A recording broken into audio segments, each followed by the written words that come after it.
Hello, I'm back to do another quick stream on Twitch. Now, as I said, I've been looking at bug fixes, and while this was a regression rather than a bug fix for a long-standing bug, one of the issues with speed up in the last few releases is it's had very staticky sound, which isn't ideal. That happened since there was a memory system update in MAME, which meant reads from the end of memory didn't return blank data or any known data. They would now just return garbage as the way the memory was allocated has changed and everything. And it turned out there was a bug in the speed up driver that was getting the sound data from outside of the buffers, which was causing issues in the latest versions. So there's been a patch that went in today to fix that again, and it seems to work. I'm not getting staticky sound after everything. I'm not very good at the game. I've noticed, even on the easiest setting, on the easiest track, I usually finish last, like this, and then end up disqualified. So let's see if I can actually better that. I mean, I'm going through the ranks here, but I quickly lose pace again.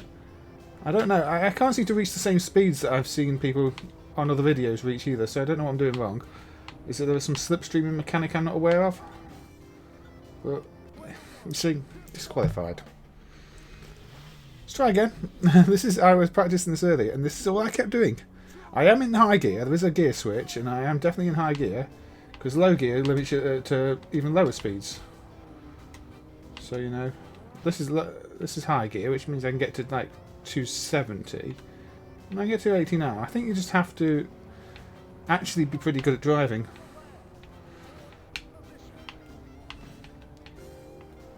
Any turn too much and you lose speed.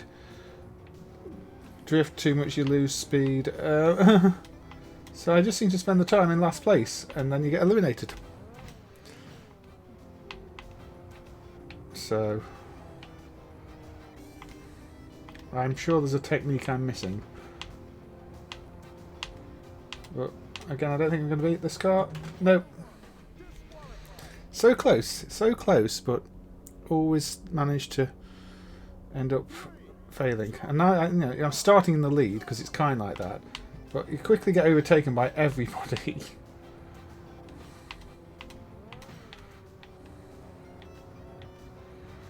There's definitely some rubber banding going on with this game.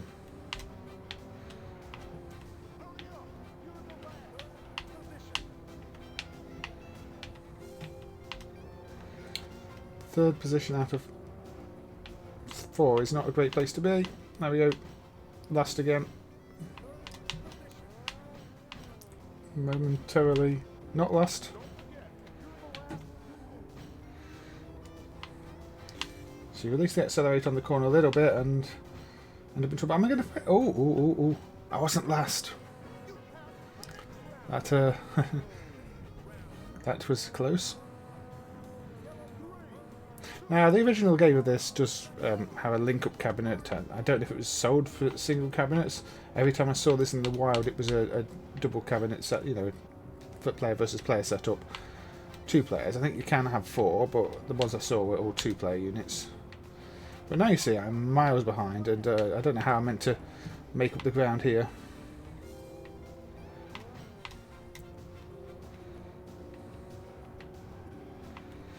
Yeah, this is one of those 3D games that actually runs really well in MAME. Not every 3D driver runs exceptionally well, but this one, it looks good, runs fast. Can't complain about it.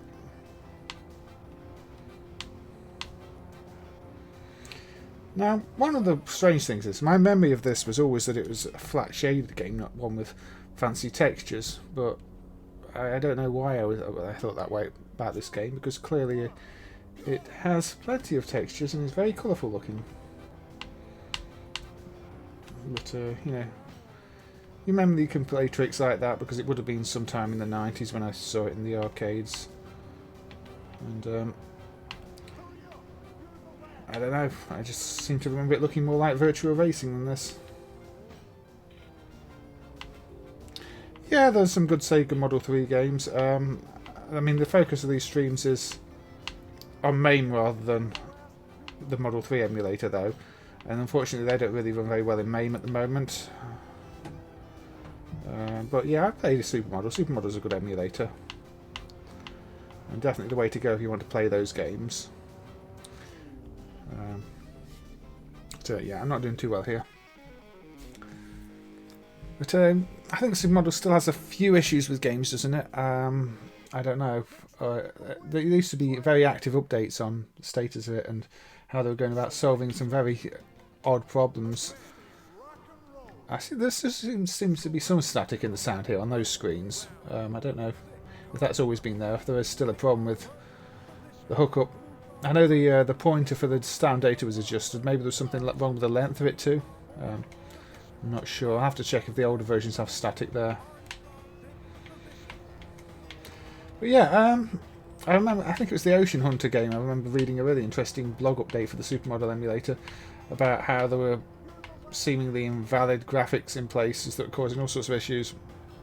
Now I do wonder if it could be a ROM dump issue, because I don't think anybody's double checked all the Model 3 ROMs, and sometimes bad dumps do creep in, but maybe it's just the hardware is, you know, accepting of some invalid data from time to time. But, yeah, I'd like to see Model 3 progress in MAME, but it seems to trip up on things like the PowerPC core. Oh, I'm in low gear, no wonder I'm not doing very well in this race. Let's...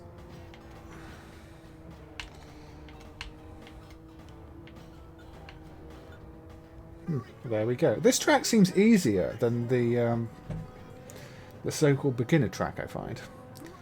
But yeah, I did look briefly at the Model 3 drive in MAME, but mostly when the protection stuff was being hooked up, because you know MAME was one of the test beds for hooking up the protection on the Model 3 that was, you know, found to be the same as some Naomi protection before that got ported into the Supermodel emulator. So you know, the MAME has an influence on the other emulators in some senses like that. But you know, because on Model 3 for some games the protection is used to decompress textures or 2D HUD elements. So when I was hooking up that bit in MAME, I did test some of the Model 3 games, although yeah, some of them don't boot, or you know, they trip PowerPC bugs. I noticed there's been some work recently on the PowerPC Max that will probably end up in a release soon, so maybe that'll uncover some PowerPC issues. But you know, it's definitely one to follow, I think. Not much in the way of arcades actually uses PowerPC processors. There's a few odd Konami systems which have issues too, including a 2D one that doesn't have so many issues. There's like five-a-side soccer that strangely uses a PowerPC processor and 2D hardware. Have you revision checked them all to make sure they're all undumped revisions? Because there are a lot of undumped Sega revisions out there. The good thing with Sega ones is you can easily check from the ROM labels, because they were consistent. I know there's for a lot of Sega games there's definitely still missing revisions, because you know they always use the letter of the revision on the chip labels, and of course the unique numbers. Speaking of unique revisions, I did see that thing about Hyper Neo Geo recently, where there's a Samurai Showdown 64 prototype showed up with significantly different HUD and the like. So that 96 ROMs on that board to get dumped. That's a little bit mad, but I hope that gets done and no damage is caused to the board in the process, because especially for platforms like that, it's rare to see a prototype, and it should throw some insight into stages of development for that game, and it coincides quite well with the emulation improvements that have been going on, really. But we'll see if it gets dumped. No, I don't want to be last, come on. Yeah, this is, say, Gaelco's speed up. Not really talked about in the same breath as those Sega races. You know what, it holds up alright, it's good fun arcade action. Just, I'm not very good at it, and I always seem to manage to finish last. Anyway, shall we have a look at the final course as well, because you can select any of the courses. Oh, okay, it's doing that donation replay thing from the other day again. I thought this was fixed. So, thank you for the donation from about 2 weeks ago now, or maybe even longer.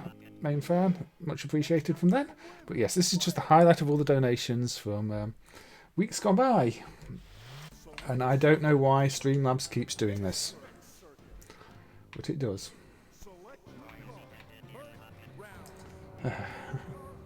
You're not too late. I've been streaming for 11 minutes apparently, so this is the first game I'm playing DS Pat, so you know, just playing this Gaelco speed up first of all, and getting annoyed by Streamlabs and its insistence on replaying the old donations every single stream, apart from the last mini stream I did where it was fine.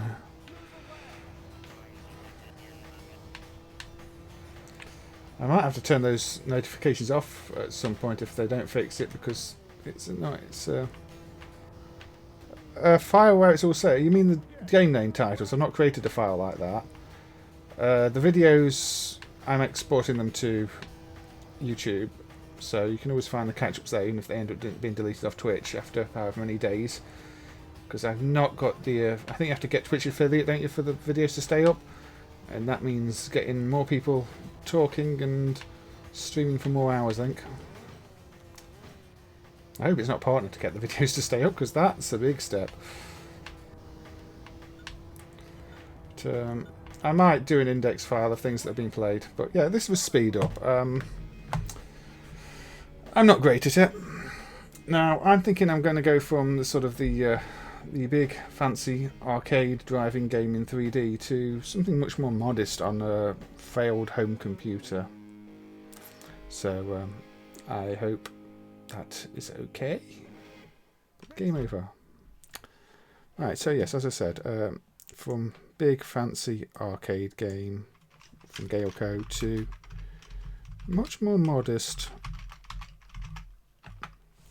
much more modest, the GX4000 computer from Amstrad and Burnin rubber.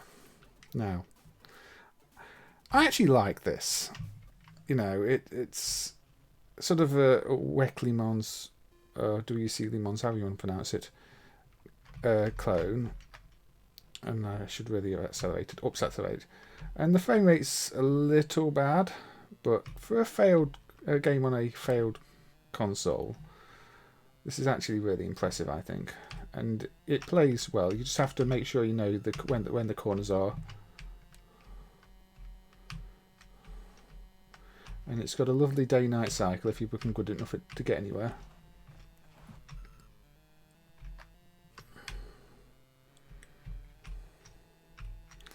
I'm very out of practice on this one though. It does have an amusing bug where if you qualify and then don't accelerate at all, you break the game. If you don't try and actually complete your lap. But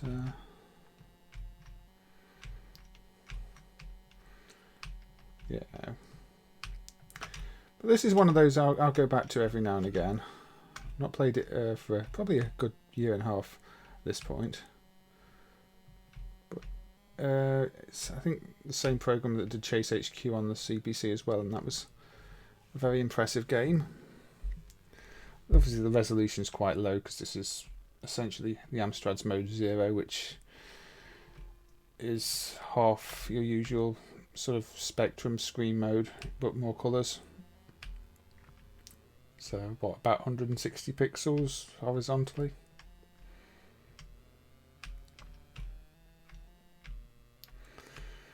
Yeah,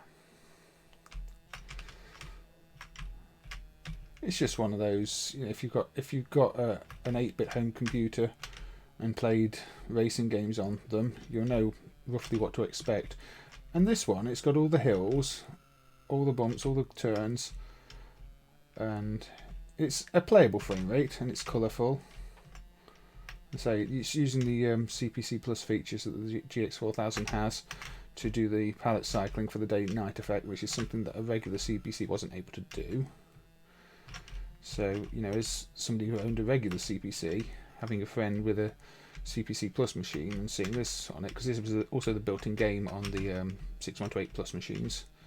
This was very impressive back then, and that was even when having played things like Lotus on the Amiga. You know, Lotus is a great game, but this has something else about it too. And I'd also played WC Le Mans on the CPC, which is very similar, but that's entirely in sort of monochrome. This with all the colours just looks great. No, Buggy Boy on the C64 is, yeah, that's a really good port, isn't it? Which is surprising, because there's a lot of C64 racing games that really didn't turn out well. I think, didn't the C64 get a decent version of Power Drift too, from memory?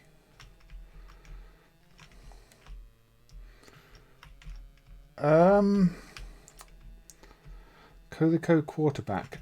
I don't know off the top of my head. So I'll have to have a look at that one. If it's not listed in MAME and you've checked, then there's probably no status update on it.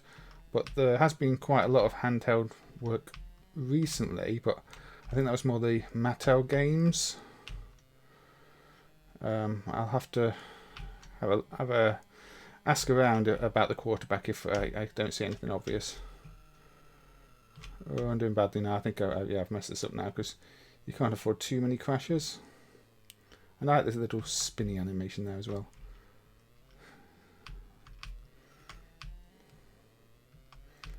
I'm only going to do the one run on this game, published by Ocean, as you can guess from the advertising at the site. Oh yeah, you got tunnels as well, you know, nice fancy tunnels. Pulling all this off on an 8-bit machine is not always easy. Advertising SCI. Oops, and that's quite the flip. I do plan on doing another handheld stream when I've researched them, actually, so that's one to watch out for if that you know, that's your thing. A lot of the current ones that are being emulated are less complex devices. They're more sort of maths question type things, and you know the type.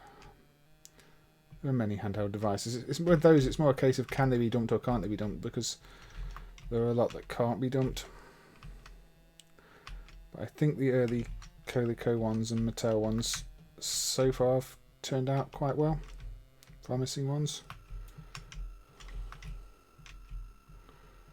Oh dear. It's not good. I'm going to run out of time here. And there we go. I ran out of time. Oh, right before the checkpoint too. So close. But yeah, this was Burnin rubber for the GX4000. And you know what? I highly recommend people give it a try. I think that's a slight emulation glitch there with the raster split. But you know, MAME's not got the perfect emulation of these CPC systems. It's playable, however, so that's what matters, isn't it? Yeah, there's a slight glitching here on the high score table too. But hey, MAME is not the perfect emulator for these platforms. However, the actual game is fully playable. I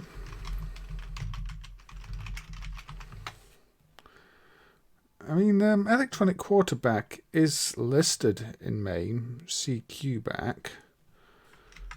Let me just load it up. So, I mean, this seems to work. I don't really know how to play it because it's American football, isn't it?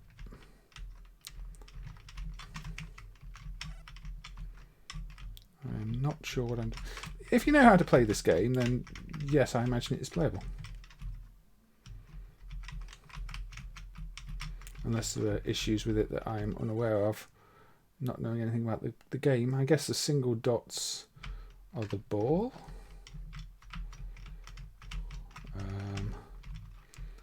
Maybe? You know, it does seem to be functional. Unless this isn't the one you mean. You've got your difficulty selector there.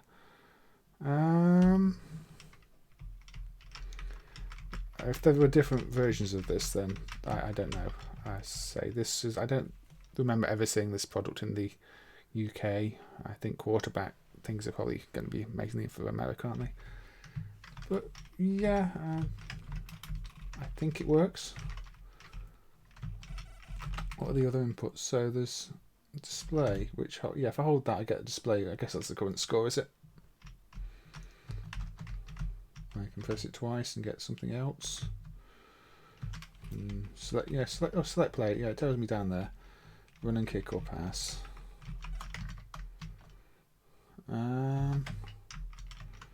Yeah, I think this is playable.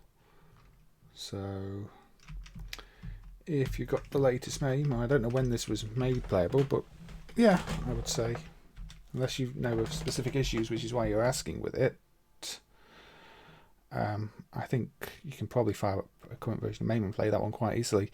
And that's just with the built-in artwork. There's no external artwork there. That's all done internally. So as long as you've got the correct ROM file, I think you can play that one. So anyway, let's have a look at something different.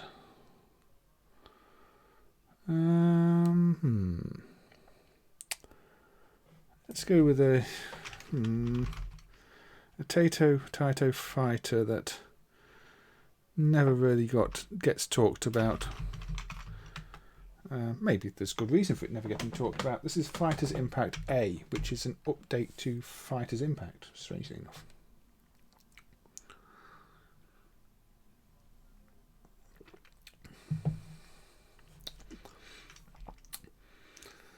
Now, I'm not entirely sure what Taito are going for with these Fighters Impact games.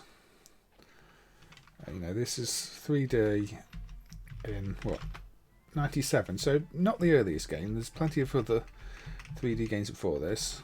You've got a very confusing lineup of characters here. Should be Barazok. But it seems like a very slow-paced game. Almost like they're trying to compete with, or do Virtua Fighter style, tactical, more so than lots of fancy moves and combos and everything else. I don't know of any special moves in this. Maybe there are some, but it just seems more about positioning yourself and getting the hits in.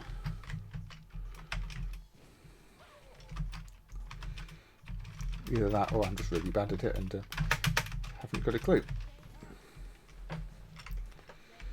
It's definitely not a fast-paced Street Fighter-like affair. And you've got, very slow, almost realistic. No, I'm not going to say realistic because you can't really jump that high, but you stick your leg out slowly to do your flying kick. Bit of bone crunching noise. So I don't know of any massive fans of this game. I never really see anybody talk about it. PlayStation type hardware. I think it's only the 3 buttons too.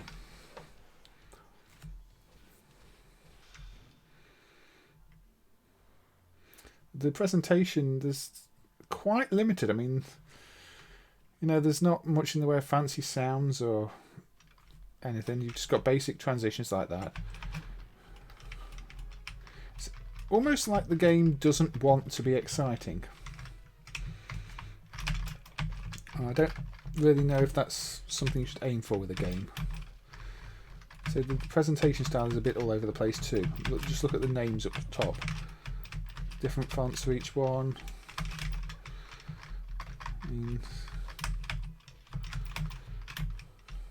I feel like I'm missing something with it.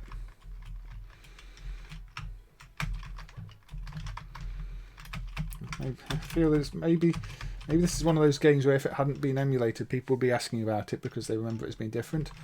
Or maybe they wouldn't, because maybe I'm trying to find something in a game that's just not that good.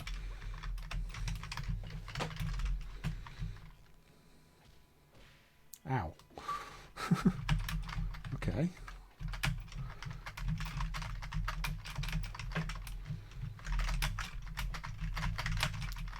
I think this is one where some arenas you can ring out to.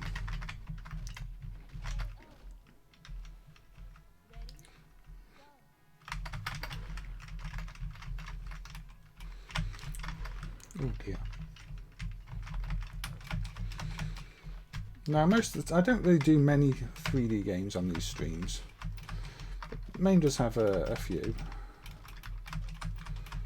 that work. Most of the PlayStation ones are playable. I mean, Namco System 10 isn't, as we've discussed before on here. But most of these are. Primal Rage 2 is the other big one that's not really, unless you use that hacked up build of MAME, but the hacks in that are a bit questionable. That's why it only runs Primal Rage 2. Because every other PlayStation game breaks with those hacks, apparently. And the author of that never really figured out how to integrate them in a way that didn't break other games.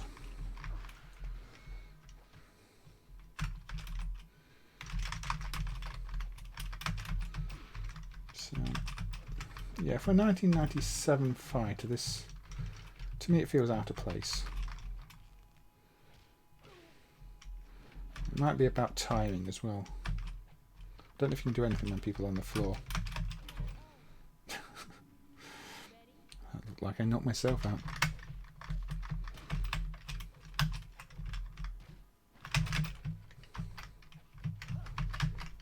Get the grabbing.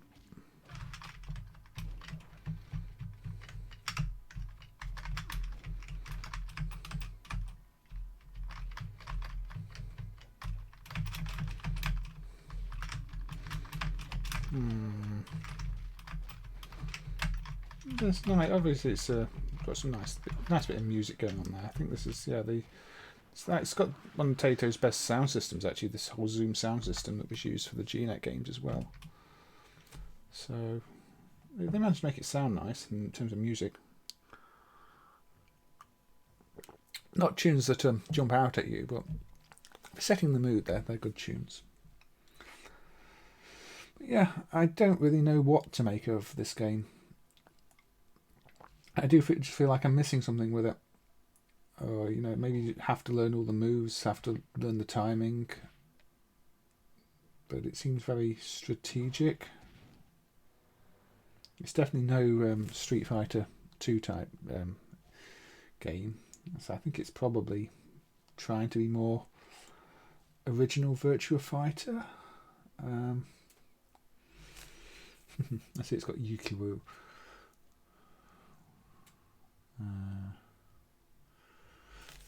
So I'll give it one more credit. Let's play as Yukiwoo. Yukiwoo, that's nothing to do with Yukiwoo in the other games. Appear to be a tree person. I'm not entirely sure. Again, it's an odd cast of characters.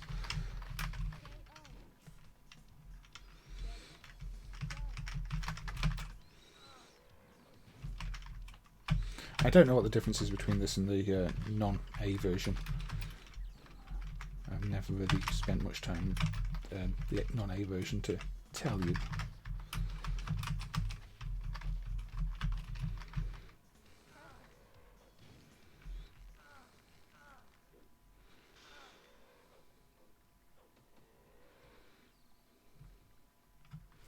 I'm going to turn the sound up a little bit, I think. It's quite quiet.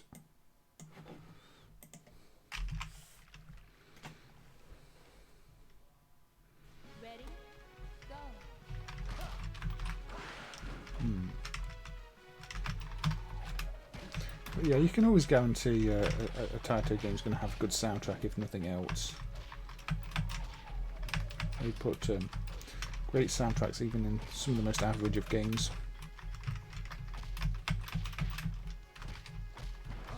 But yeah, this one you can let the ring out, you see.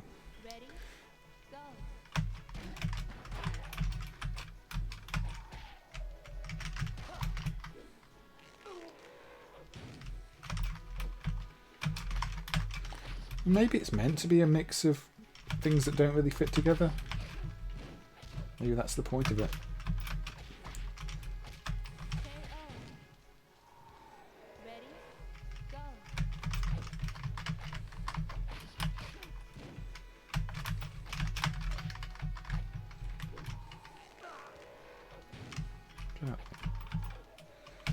Oh, no.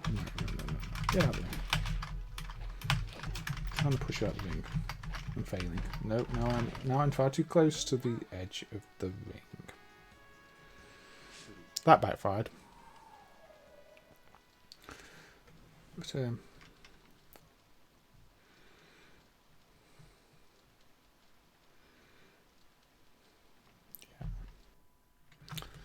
There you go. Fighters Impact A. I've said it called Ace before, but it just says A on the title screen. I don't think it says Ace anywhere else. Not even the service mode. It's just A. So I don't know why I've seen people call it Ace before, but Ace does sound better. There you go. That was that one. A game that doesn't get talked about much. A game that might be okay if you learn to play it, or might just be very dull. It's one I've not yet actually formed a full opinion on.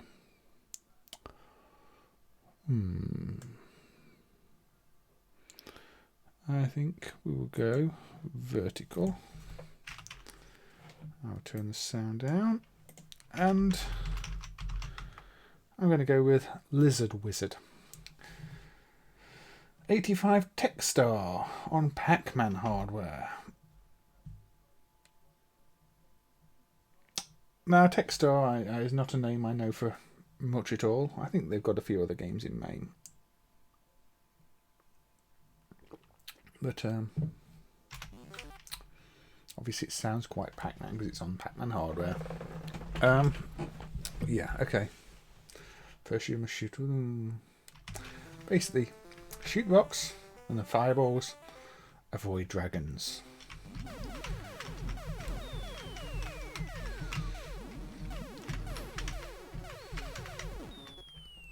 That's not avoiding dragons. Now, when I saw screenshots of this, I was kind of expecting it to be a Joust knockoff, to be honest. It's not really Joust, is it? I do like sacrificing dragons to the volcano, though. Unfortunately, they don't fall in it, they fall past it. It would be so much better if they fell in it. King Gizzard and the Lizard Wizard. Possibly. Oh, so it says top score is one word at the top.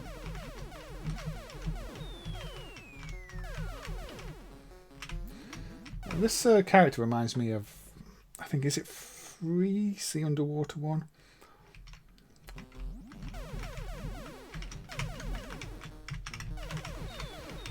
It's not as easy to navigate as you might think because you can't make yourself move down. You can only make yourself move up with the accelerator and left and right. So your vertical position is quite hard to manage at times.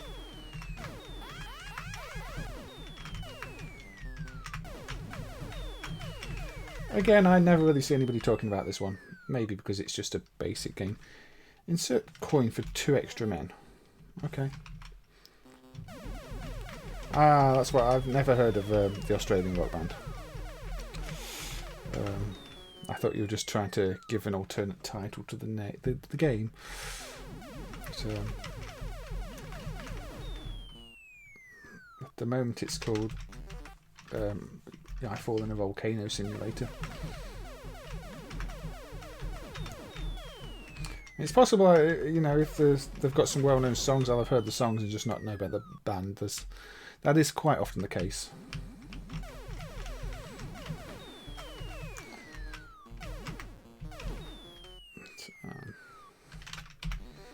Okay, I am not doing very well here.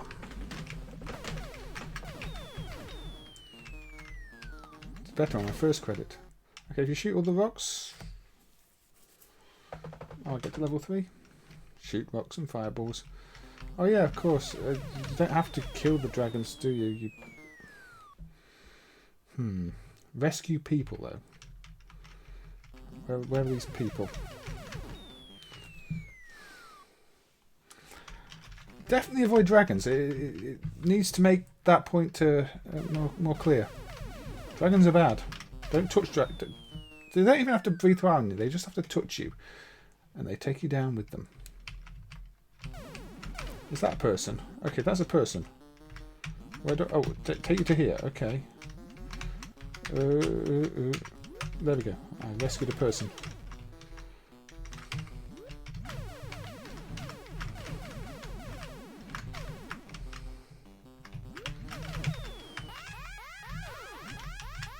No. Oh, I fell into the fire.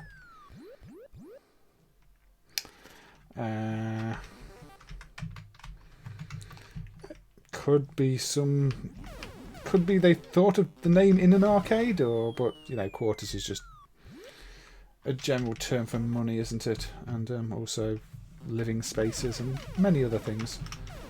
So unless there's something obviously arcade about it, yeah, it probably isn't. Okay, this game burns through your credits quickly. I'll tell you that much. But there does seem to be some sort of progression in terms of what the stages are asking me to do. So I do kind of want to see more.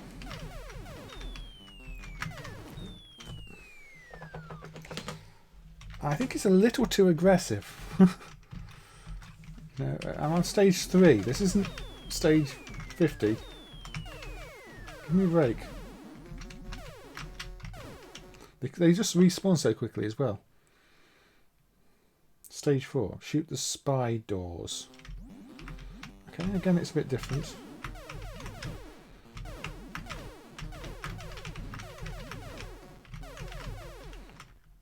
Oh, okay, and one reaching the bottom is instant death. Of course it is.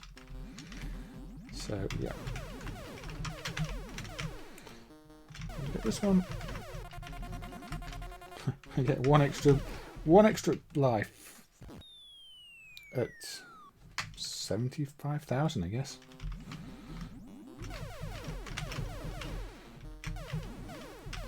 This is tricky. There we go. It does seem to remember your progress at least. Rescue people. Avoid dragons and fireball.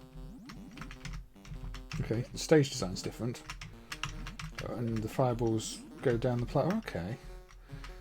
So yeah, in terms of, you know, having original levels and content and mixing it up a bit, this is actually doing quite a good job. I was expecting it to not advance in any way, because I've not really ever spent any time playing it. Got a warning sign, that thing's coming out? Yep. So when I say, I've seen screenshots of it, I thought it looks like it's going to be a Joust clone. But it's clearly not a Joust clone. It's its own thing. Which is more than a lot of these unknown games on Pac-Man hardware. Oh. It does look like Joust visually, with the platforms and the dragons.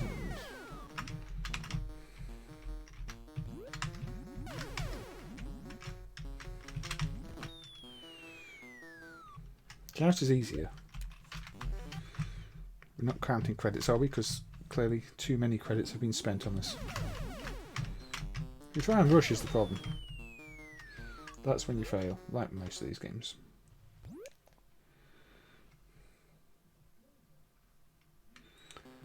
So, seem to be back at the standard level now. It's not even telling me what to do, it just assumes I know what to do. So, you know, shoot fireballs, avoid dragons. Avoid dragon fire. Avoid fire that spawns into fire. Kill this thing when it comes, because this kills you quickly.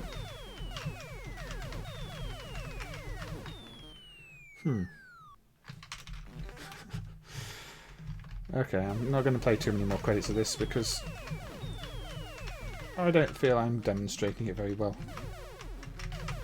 But it's more fun than I was expecting. I think I just need to practice a lot more. I reckon you could get good at this. In fact, I reckon these stages are actually easy, but if you don't play it properly, you die.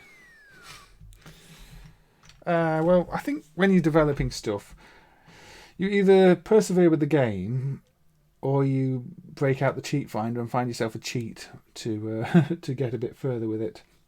So I'm kind of used to just trying to brute force my way through things. But yeah, I actually like how that progressed and had the different mix of stages. It's probably, I'd say this is probably underrated.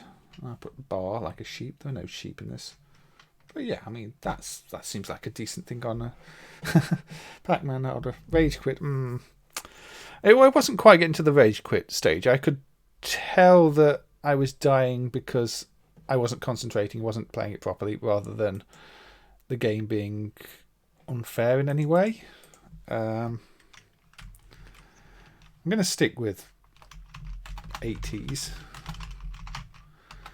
And this is the other Commando. Sega's Commando. This has nothing to do with the Capcom game. And this one I do have some issues with. Mainly, I'm not convinced by the colour scheme. And unless that's an emulation issue, it's really not ideal. I mean, your cursor is green, dark green on a dark blue background. That's not good. And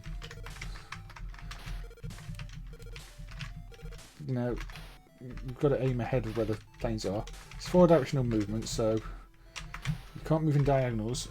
And then you've also got to keep an eye on stuff at the bottom of the screen, because you get shot. So you're trying to watch 2 places on the screen at once. In fact, this is a bit like playing a game, a watch game.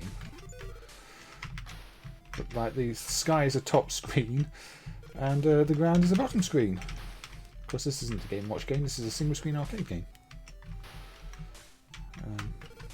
And I just went straight into one of the bullets because I was watching the top screen. Because your left and right on your aim is the same as the left and right on the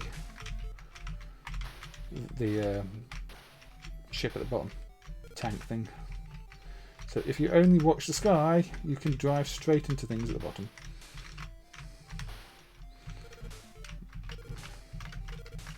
Yep, I think they've occupied that building now. I think you get bonuses at the end of a round if you get that far for unoccupied buildings.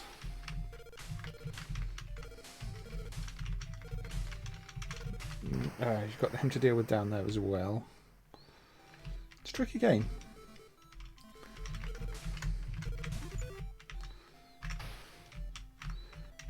If you don't get your aim right. Almost did it again.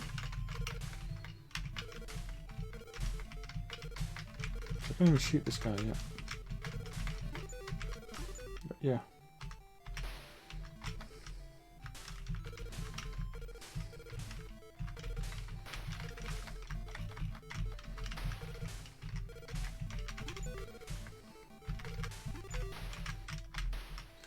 Yeah, your cursor is really difficult to see.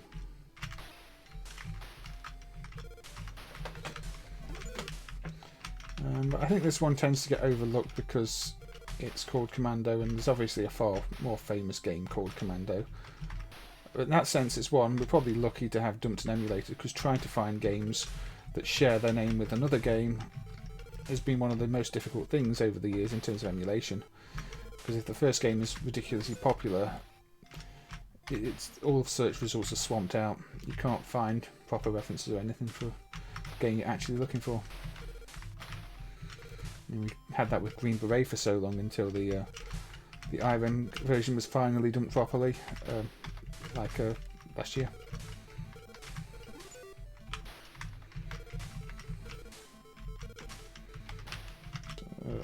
There's too many people down here.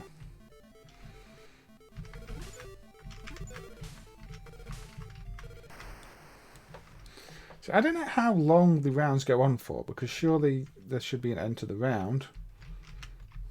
Because there's a bonus thing there. And at some point you need to get your bonus points.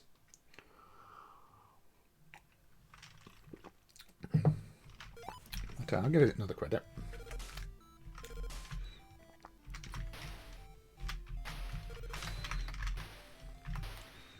Very simple music loop.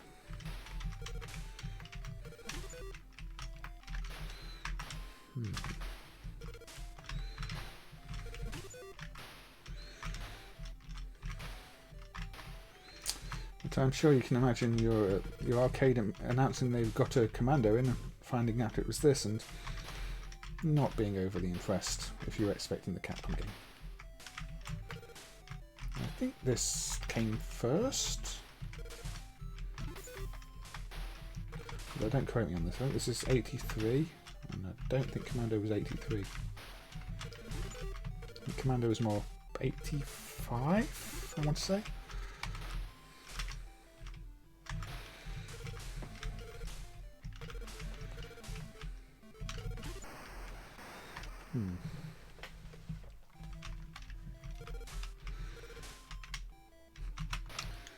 Yeah, in terms of obscure Sega games, I would say this is up there.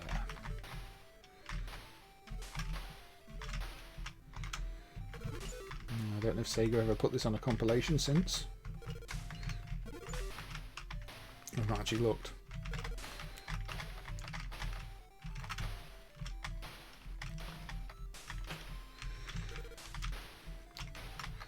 Strange it's a Rally X type board rather than Sega's own hardware.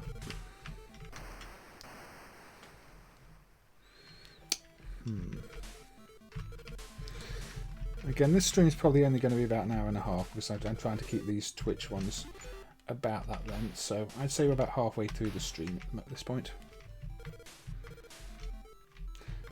I mean, if you want to make a modern retro themed game, that's probably not the worst thing to be doing.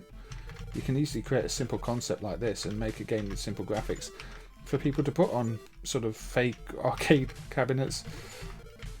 So that I'm sure there's an entire industry there making software for, let's say, Raspberry Pi, for people to put on cabinets that mean they can legally operate them without all the issues of trying to secure licenses for ROMs and everything else.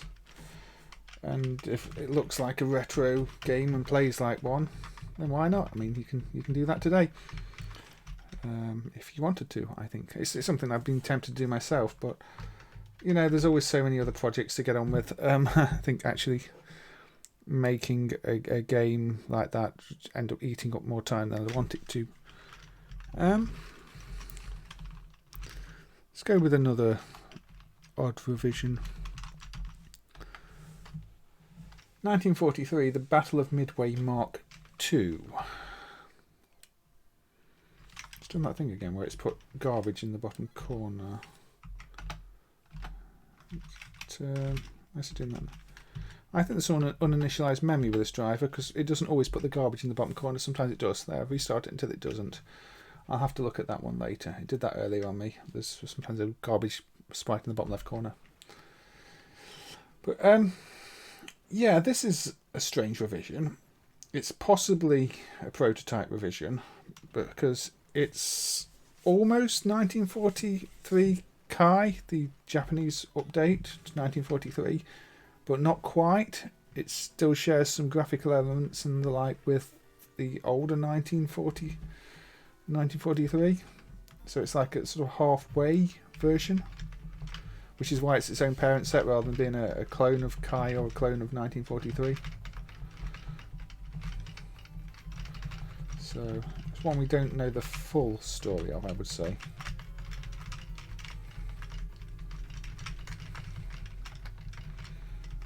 Really wanted that yet.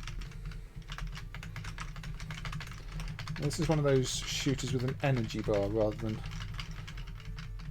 the more obvious get hit, you lose a life system. It's also one that really benefits from auto-fire if you configure it, but I haven't configured it. If you get hit by something like that, yeah, you lose all your energy. But you can get it back with those power. This is actually one of the trickier 1940X series games, I think.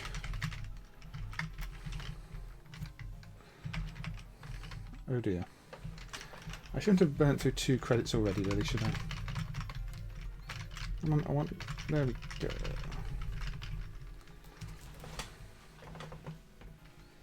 Visual contact with surface forces confirmed. Commencing attack.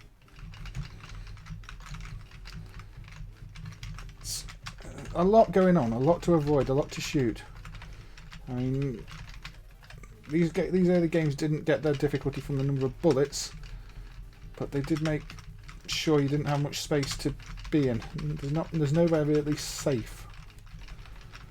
You don't ever quite know where it's going to be safe for any period of time. So you have to keep moving, really. Unlike, say, even the bullet hell games, you can often identify an area of the screen that's not going to be covered in bullets and head in that direction. With this one, the fast-moving enemies especially can end up anywhere in a moment's notice. Now we're down another credit.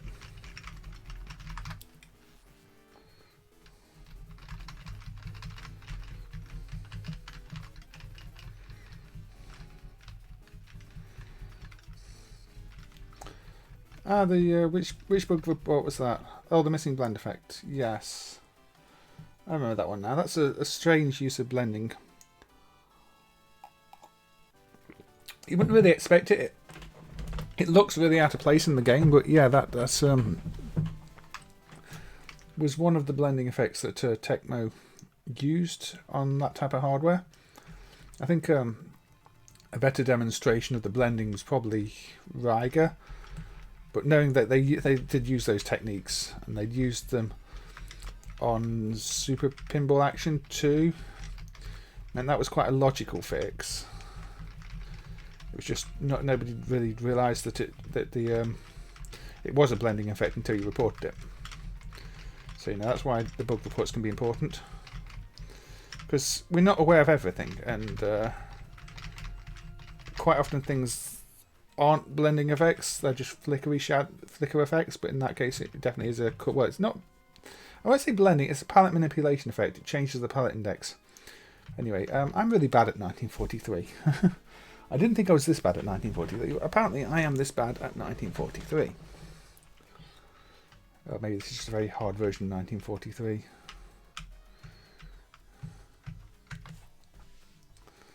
But yeah, it's a version of 1943 to try. If you know the games and you know the Kai version, you know the regular version, and you've not played this one, I'd say take a look at it, because it does sort of sit between the two. Pardon me, which makes it interesting to me, and possibly anybody who enjoys the game. If we're speaking of Tecmo blending, shall I fire up this one? Riot. Now this is a clone that was added last year, I think. The Woong Bi license. License? It says license, not bootleg, so I guess it's a license. It's not a licensee I've heard of very often. This is one that uses blending in places, including the intro, I believe. It's also a very good game. So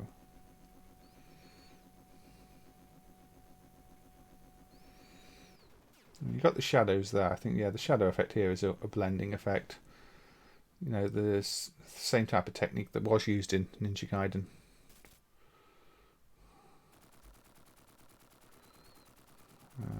Obviously here it's used to do a shadow rather than transparent enemies when they're dying, but it's just another case where the Tecmo blending comes into play. Because yes, this is an MK game, I think, on Tecmo hardware.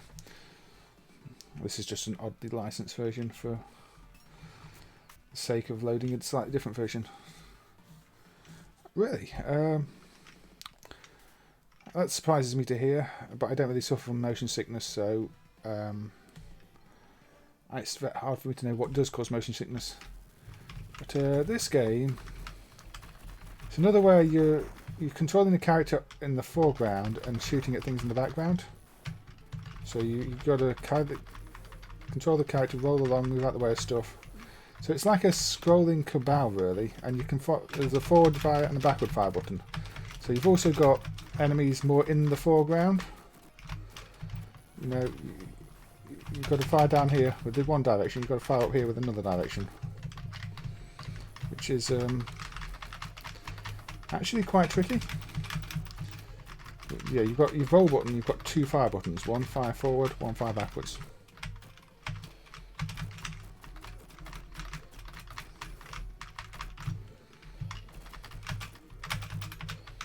Obviously, you can hide behind these sandbags to fire in that direction.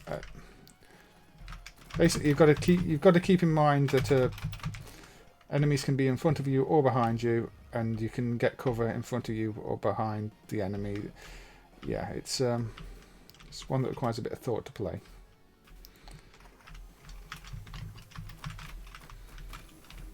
These are foreground enemies.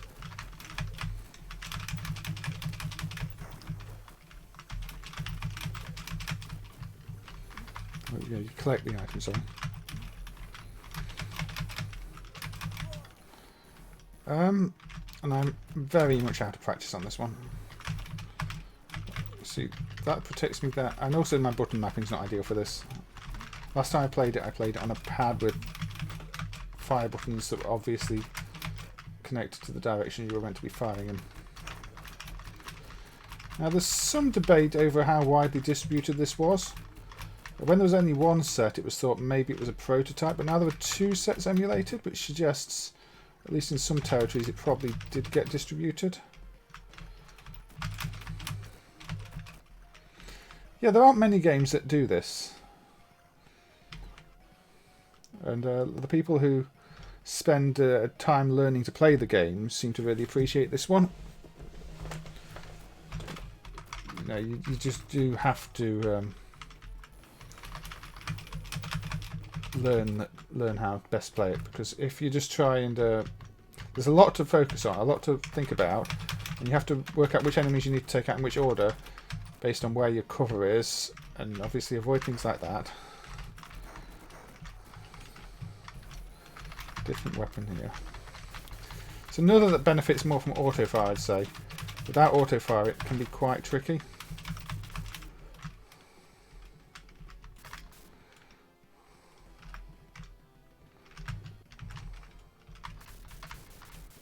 That looks wrong. Has the blending effect been broken at some point? Or is it just there? Or is this clone broken? I don't know.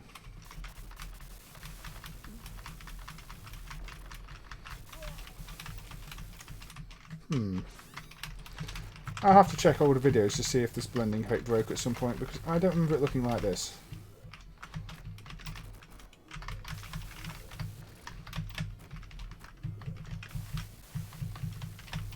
Evil Yoda. Yes, it is evil. I want to shoot Evil Yoda too.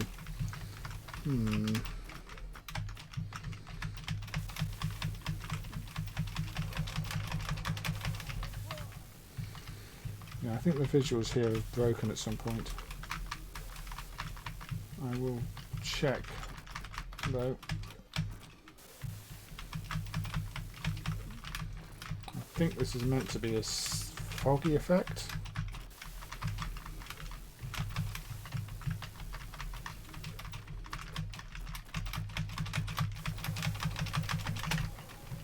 Stay away from the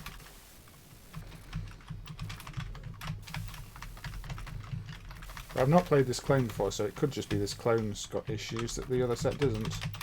As I found with what was it called? The one Peter asked me to play, the schoolgirl thingy. Momoko.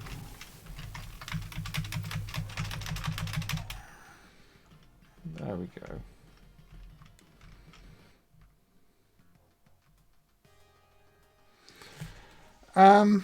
I don't think on-stream bug fixing would really suit me. I tend to just be sat here a lot of the time like this going, I think it would make for quite a dull stream, and I wouldn't be concentrating on stuff. Okay. I think this clone is broken. Because now the game is locked up.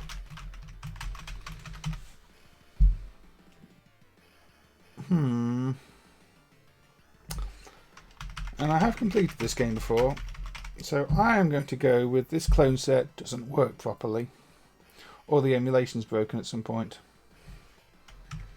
I mean, it's possible the maybe it doesn't like the fixes that were made for Final Star Force, because it's the same driver. That's possible, but yeah, I don't remember it locking up there either. That's something I will have to look into at a later date. Actually, let me just play the parent set.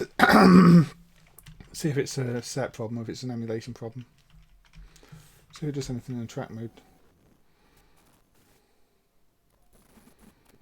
So this, just speeding through a track mode to see if there's any obvious sign of the level we played in the track mode.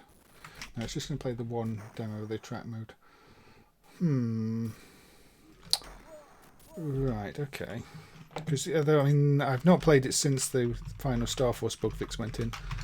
Well, this final Star Force bug fix is logical. So cheat, infinite civility, infinite lives, infinite energy. Excuse me.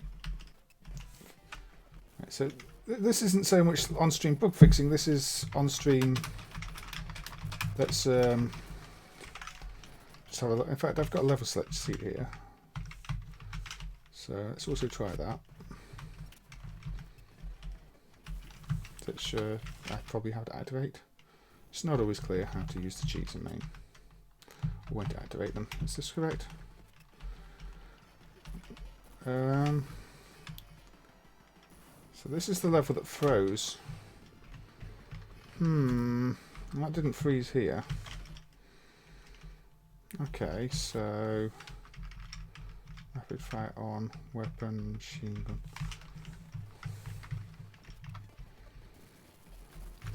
Bear with me. Let me just see what happens with the set. I am not trying to play this properly. I'm playing it in turbo mode on purpose.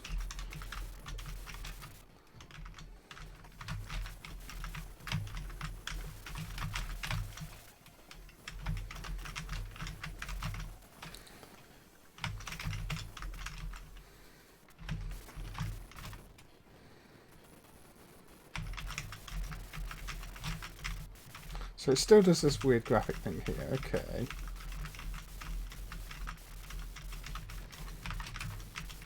I mean, you do sometimes find bugs like this when you're doing the streams, which is always gives me something to go back and look at. Unfortunately, regressions do happen. It's going to be annoying if it is the same bug fix that fixed Final Star Force, though, because based on the interrupt timing, that is now correct.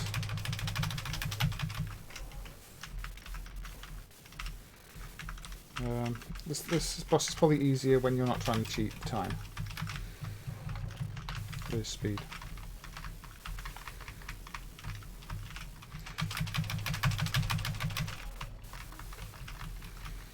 I'm also going to have to look at videos of this in previous versions of MAME to see what happened. I know the intro did regress at one point, but that was fixed. And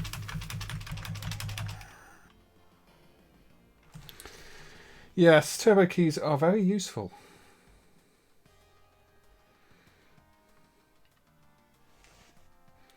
So, round 2. So it's not frozen. Now, while the graphic glitch could be an emulation regression, it froze on the other set, and it's not frozen here. So, I wonder if that other set's a bad dump or something. Though I still have to look into the graphical glitch. But yeah, the parent set doesn't seem to freeze. I will have to go over the other set and see if it freezes every time, and try and work out why if it does. Because that's not great. Okay. Go a bit more modern. With Ibara Black Label. Cave shooter. Now the Ibara Black Label is very different. Yeah, random bugs. You've got to love random bugs. I'll have a look at it off stream anyway and see if there's a pattern, and say it could be a bad dump. I'll have to see how different the ROMs are. I know the license is different, but if it's like a single byte difference to change the license, it's not going to be the ROM, is it? But I've not looked at any of that. Anyway, this is the Black Label version of this, which is very different to the regular version. It just changes how it plays. This plays a bit more like a cave game.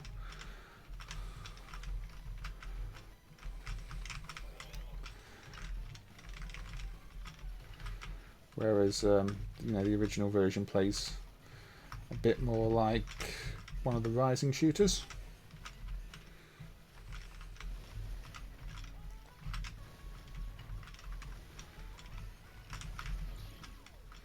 It's a bit quiet actually. Let me up the volume on this one a bit.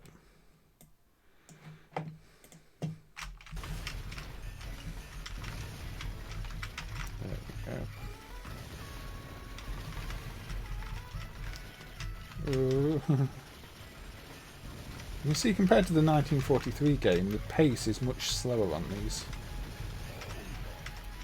So, I really like this game just in terms of how much explosions are going on. If somebody dumps it, sure, but nobody's dumping it, so can't do anything about that. You know, I'm not going to spend like £10,000 on my own money to buy a PCB, or however much it costs these days, something ridiculous. So it's not one that interests me on a personal level of owning it.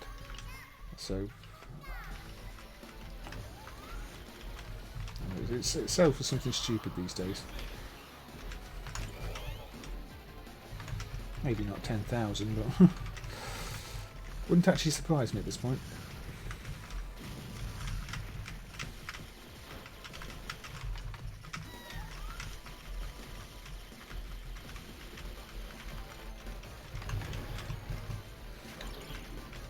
But you know, for all the money I've spent on plug and plays, I don't think I would have been able to buy a single board of that. That's how ridiculous it is. I don't know.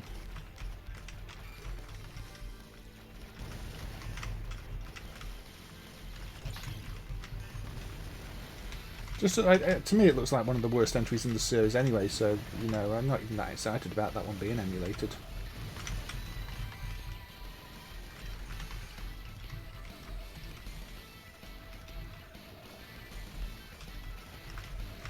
And yeah, there's always a risk with that surface mount work of the board failing, so you might not be able to sell it again. And those SH3 boards are really badly made and fragile, and you know, I've been emailed quite often by people asking if, you know, we have a dump of it so they can repair a dead PCB. But you know, we don't. There is no dump of that game to send somebody with a PCB, because the flash ROMs they used they seem like reject parts. They programmed around the bad blocks, but then other parts that weren't bad when they were programmed fail, and you just end up with, you know, a game that doesn't boot, or where the decompression routines fail mid-game, and it's a mess. And you just get some of those boards where they won't power on because the FPGA has died on them, because it sometimes apparently runs a bit hot. They're cheap, nasty hardware, really, and they just end up being sold for a ridiculous amount because of the games on them. But it's not really hardware I'd want to own.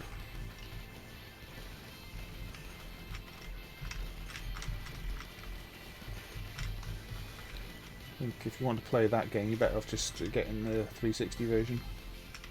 Plus, the arcade version of it didn't get any of the bug fixes, so the arcade version is the buggiest, most broken version of the game. So even if it gets dumped, it's got bugs that were never fixed. Anyway, this was Ibara, the black label version, which, as I say, it plays more like a cave game than the original release. It's got the mechanic where things get sucked towards you and the like, and yeah, it's probably one of my favourite on the SH3 platform. That's one of the favourite shooters on there. It's all good fun. You can say there's missing slowdowns and the like, but then there was a PlayStation 2 port of that, which apparently had no slowdowns anyway, so they don't seem essential on that game like they are on some of the others. It still plays fine in terms of you can enjoy it and play it.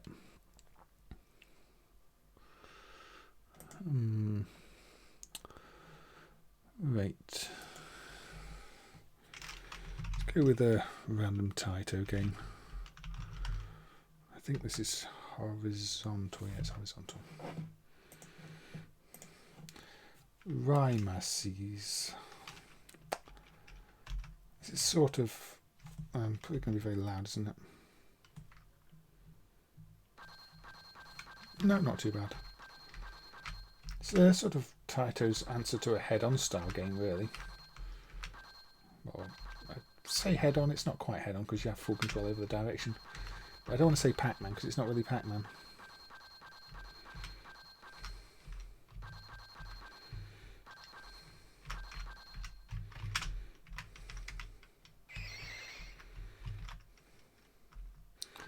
Yeah, Pac Car. I think there's some strategy I'm missing in terms of the order you pick things up to. And it's one of those that I believe has got a non-linear level progression, so yeah, which exit you pick determines where you go next.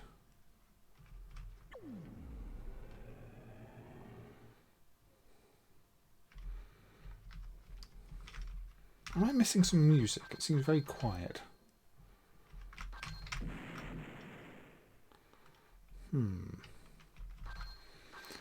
Again, I'm going to have to check that out. I don't remember this game being quite so quiet. But what sound hardware is it? Don't know if this is one that would have been affected by the recent updates. Maybe it's just a quiet game.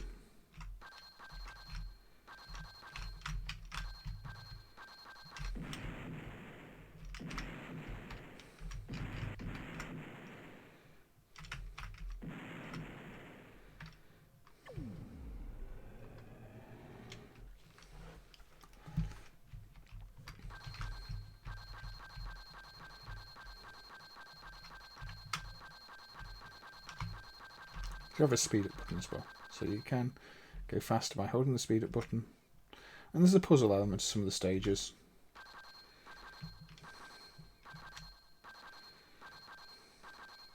There we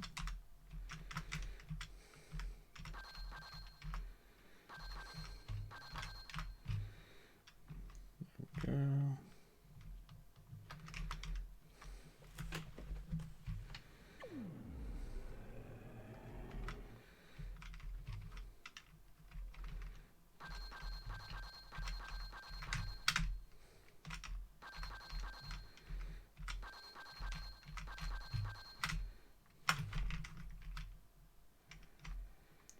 Let me reset it then. Maybe I coined up too early.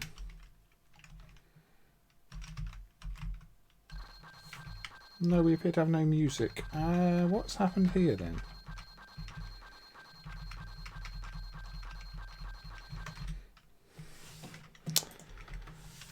I'll probably have to file this under bug reports, won't I? Yeah, there's definitely no music playing.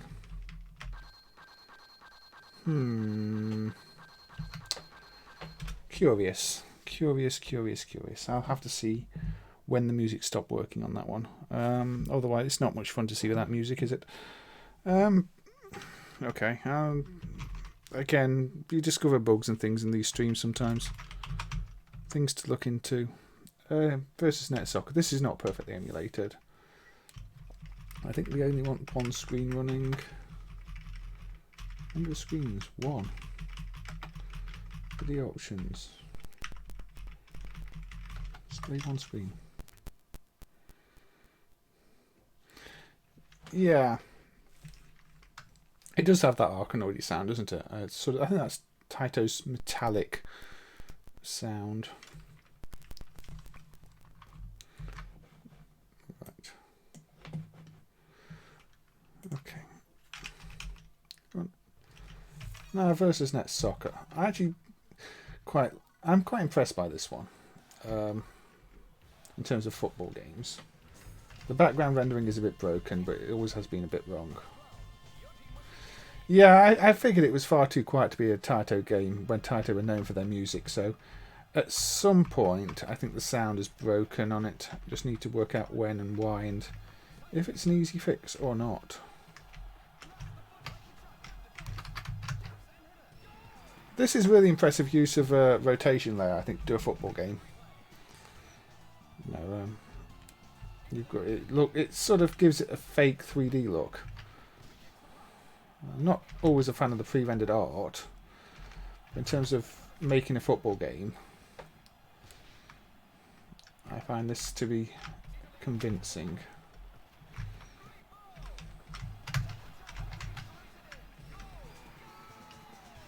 It could be Aaron, it could be Cam. I think Cam's done some work on the Taito L driver. So I don't want to point any fingers just yet. But it's suspicious that it is in a cycle where there have been big sound updates. But you know, if it is related to that, that's good, because you know, we've been looking for any regressions.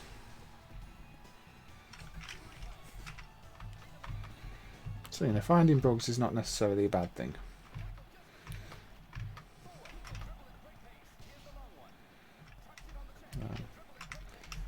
I mean, it's going to be. I think it's going to be a big release, the next one, in terms of that sound update, because it's just such a significant point in the project in terms of code reusability. So, you know, if that is related to that, it's one of very, very few issues we've encountered. There were some problems with the Subaru sound system, but they were quickly fixed. It allowed some hacks in other drivers to be removed.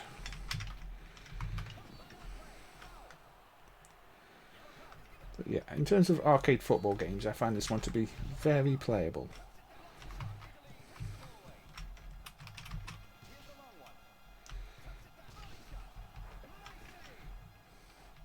Kind of got that almost FIFA 96 feel, because that had the 2D sprites and 3D, although this is all 2D.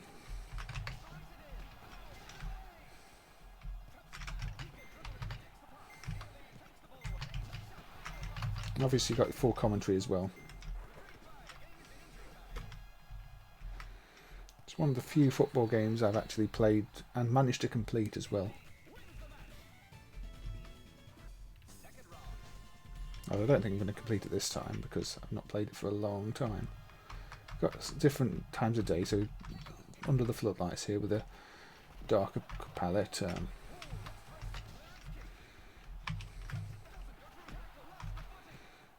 It's like most arcade football games, you find the right position to get in and you're guaranteed to score if you do the right moves, but it's what you expect from an arcade football game.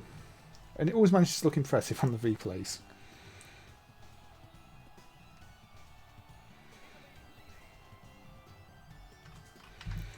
But no, that's a few bugs I've definitely got to look into after this stream. There's the 1943 garbage in the bottom corner that randomly occurs.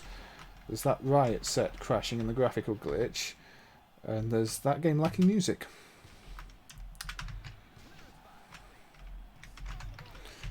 I seem to be very unlucky when it comes to finding bugs in things. You know, everything will be fine, but the one bug that's there, I'll somehow find it. It's always the case. You know, you probably play every other Taito game, not have a sound bug, but that one's got a sound bug. Even when I've been doing game development, you know, I find the bugs that are like 1 in 1,000 reproduction, and then nobody else will be able to reproduce it, but it'll actually still be a real bug that's there. I don't know why that happens. I'm not even, in this case, I'm not even actively looking for the bugs. I'm just picking random games and encountering them. Yeah, in that sense, it's productive. You know, it's on stream that on recording that these things happen, so it's definitely not a case of I imagined it and I'm going to fail in this match because I've not even got the goal I need here.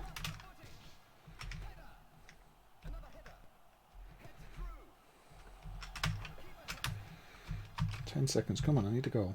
Need a goal."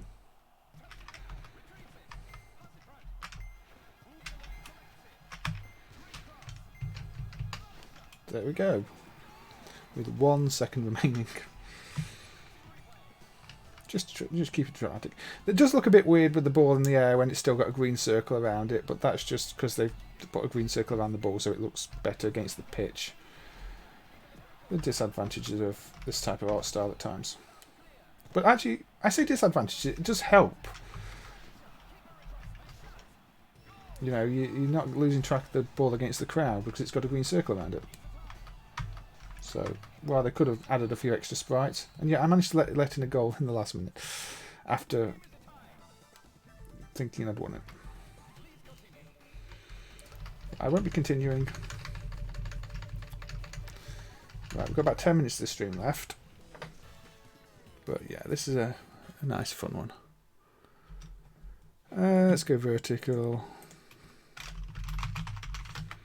This one from Sanritsu on the Mermaid hardware. I looked at Mermaid in another stream, and that was a fun one. This is Rougien, which is a... Oh, it's a horizontal. I thought it was a vertical one. My mistake. I think this got a recent re-release as part of some compilation. But it's definitely obscure as far as space shooters go.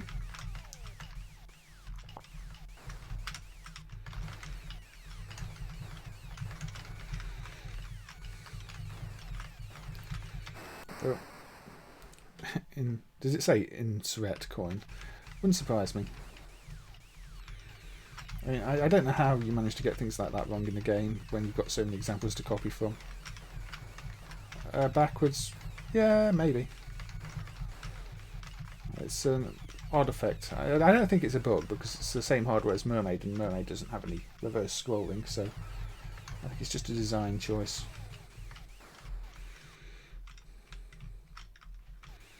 Maybe I'm meant to be descending to the planet or something like that. I'm not sure. Big boss time. But not so much in the sense that, you know, I can't shoot anything yet. But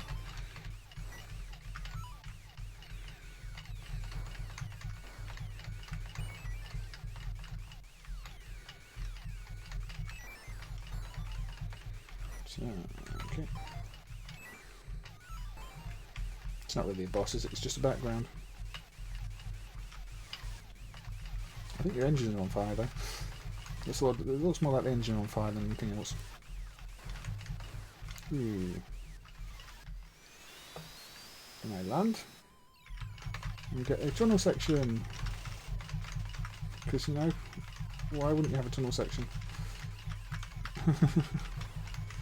Actually quite impressive looking tunnel section. It's the scrolling on it's a bit jolty when it goes from angle to angle, but I think that's correct. It's just trying to pull off an effect that the hardware really isn't designed for. By basically swapping all the tiles every frame because there's a tie-in up in the background, I believe, unless I'm mistaken. So I've not really studied the hardware. And then, yes, the garbage at the end of the tunnel is correct. Somebody confirmed that on a PCB, I believe. It's just in such dark blue that on a PCB monitor you can't actually see it. Oh, the football game said insert. That's even more surprising because that's Konami. Konami should know better.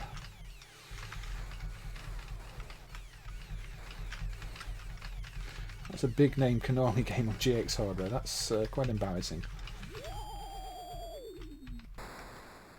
Ooh.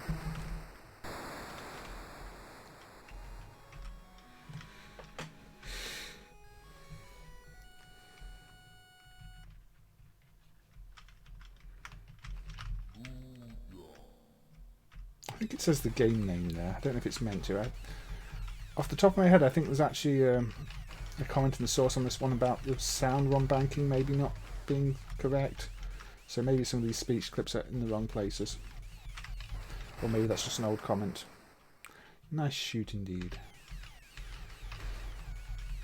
I do like to take screenshots of strange things in games like that. I put on my Twitter earlier, well, I think it was last night, from Alpha's High Voltage, which has just got the very silly high score names of apple and tea and lemon and coffee and potato spelt incorrectly. But yeah, this was a Rougien. Or how we want to pronounce it. Probably not one many people played. Also, a top 50 high score table. That's a little excessive, I have to say. We've got 5 minutes left. I'm not continuing. I'm going to put one last game on very, very quickly. And I'm not even sure what game I'm going to put on yet.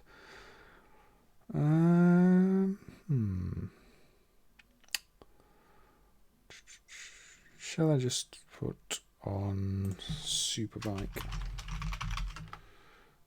from this one needs to be sorted. This is from Century, who did Hunchback. I can say Donkey Kong. There's a version of this on Donkey Kong hardware, but they did Hunchback. Now, the Donkey Kong version, this has got very different looking graphics and it's very ugly. This is the CVS version, which is a bit slow. You can't shoot the balloons for some reason, which you would think maybe you can shoot balloons, but you can't shoot the balloons. You can just pop the balloons by jumping into them. Your shot is for killing those things. I mean, you can, if you go to the right of the screen, do go a bit faster, and suddenly it doesn't feel like such a slow game. It's got elements of moon patrol. You know, you're bouncing over things. But,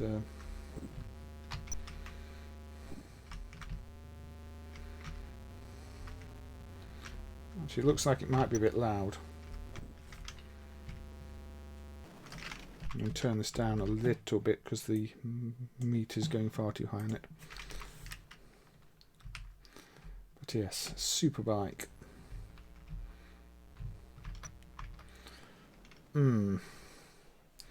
Yeah, I think the Donkey Kong hardware version seems slightly faster. A lot of these CVS games are quite slow because the hardware is not the most capable. Some of these jumps are also very tricky. Let's give this another try. Not the most inspired Taito screen either. You can't shoot the balloons, you can just jump into them if you're lucky, but I think having more speed might help there, I don't know. And you can fire up or across, those are the only directions you can fire. So no diagonal shots. Going at full speed doesn't always help when you're trying to jump things though. I think it's using the speech chip for the landing sound as well. That.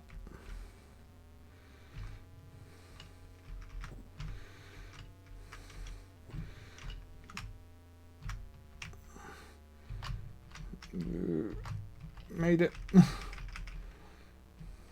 CVS, jump the buses. Woo, or the bus. Missed.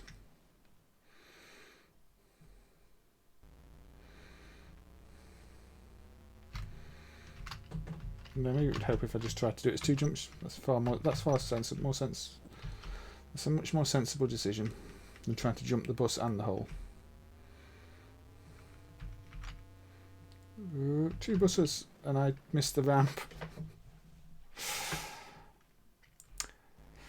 Now, I think my favourite bike game where you're jumping over things is probably still Kickstart 2 on the 8-bits. It doesn't play like this. That's purely an obstacle course game, but you know, that's more fun. It's time for one last credit before I end the stream. So let's celebrate Superbike's superness. I don't know if you can select track 2. You might be able to select track 2 from the start. Otherwise, I don't know why it's telling me about track 2 at the bottom, to be honest.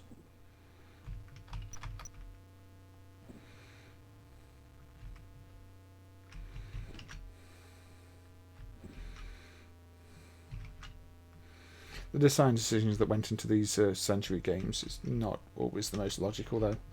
They were low budget, really. I think they were low budget. They feel like low budget. Maybe they were ridiculously expensive to make, but they're not really Japanese high budget 8-bit games standard, are they? They're more like computer games of the 80s, but a bit more colourful. And I'm not making it count.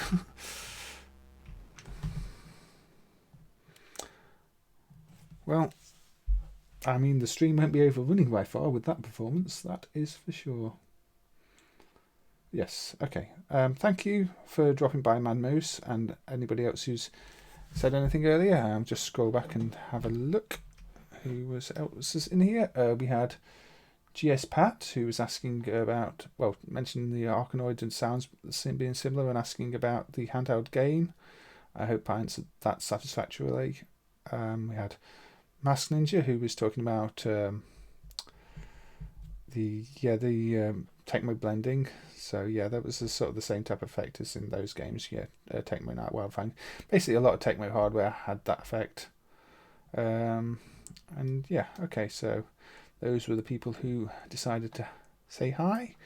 But also thank you to everybody else who was just watching. No, I mean, the whole red balloon thing, you're firing an arrow-looking projectile. My initial thought is use the projectile to pop the balloons, but it doesn't do anything to them. There's a cave section later where you drive into a cave where you can't even jump because you hit your head on the ceiling. And it probably has its fans. I mean, the game, I think there were some bootlegs that were shown up of it, although they were bad dumps, so they weren't added. I don't know if any versions exist officially other than the Donkey Kong conversion, which looks ugly, and that CVS version. But yeah, I guess you can have fun with it for a bit, but you're always just going to think there are probably better games to be playing than that one, I'd say. Anyway, like I say, that's the end of the stream, so thank you for participating, and again, I hope anybody watching has found interesting things on Catch Up, if they're watching on Catch Up, or anybody who's lurking likewise has got a few ideas of things to go and try after this. And also, I'm going to have to investigate some of these issues that have come up. So thank you everybody, and good night.